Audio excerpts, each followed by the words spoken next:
шановні учасники цієї конференції, шановні і дорогі моєму серцю, Ladies and gentlemen, organizers and participants of this conference, Madam Speaker Victoria, Prime Minister Ingrida, Svetlana, dear members of the Lithuanian Parliament,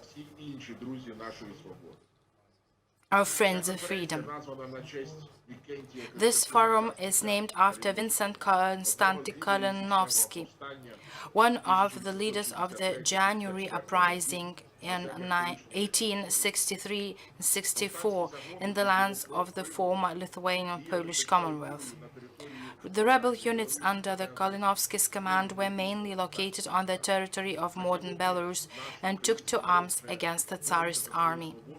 Today, our Ukrainian nation is fighting for its freedom and for the right to exist. We have a common neighbor who neither wishes to be free nor lets others to be free. But we are all born in Ukraine with a gene of freedom rather than slavery. And that is why we're willing to pay the highest price for this freedom. We are not fighting for the first time against the insidious and ruthless Russian aggressor, but perhaps for the first time we are supported by the whole united Europe and all the powerful democracies in the world. We're not alone. For this, I would like to thank the many people who are present at this event.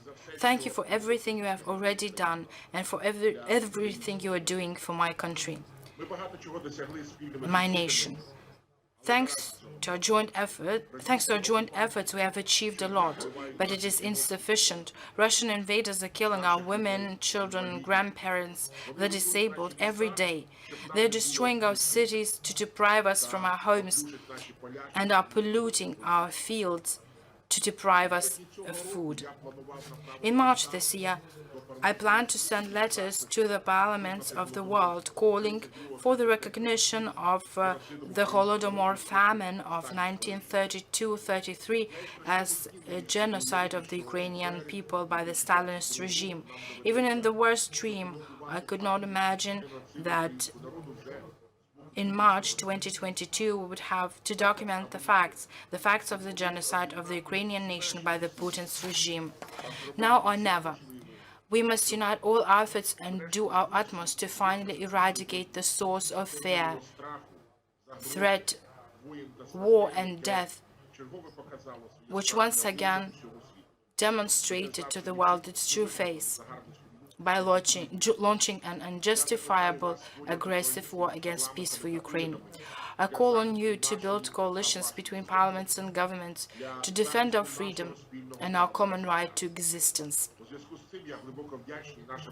I'm very grateful to our Lithuanian friends, Andrius Kubilius and Žygimantas Pavilionis, for the initiative to establish a parliamentary network United for Ukraine.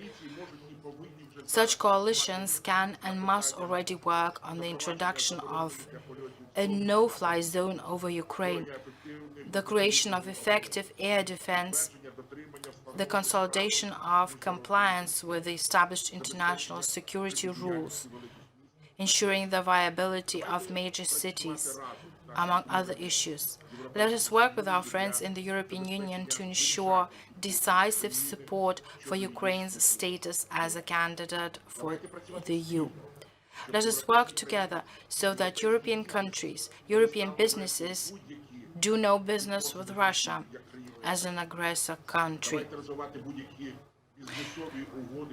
Let us stop any business transactions, including imports of oil and gas from Russia.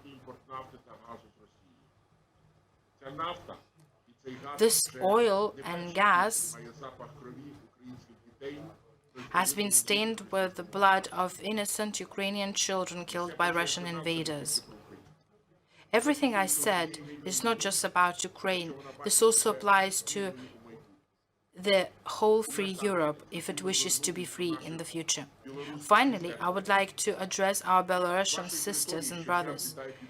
Every day, planes are coming out of your territory, rockets are being launched from your territory that kill our children. The shock that Kyiv survived and the hell experienced by towns and regions around Kyiv was also the responsibility of the Republic of Belarus. It was from its territory at night that the Russian invader came to the north of our state. Brothers and sisters of Belarus, don't remain silent. You know what we have to do. Living in slavery is not a life. Force Belarusian troops to defend your freedom. It's high time. It will determine the relationship between our nations for the future generations to come. Silence is not an answer. History is made now, and we know that history does not forgive crime. We must defeat the common enemy and guarantee peace, stability, security, and independence for the whole region, for the united and free Europe. I wish you all peace and welfare. Glory to Ukraine.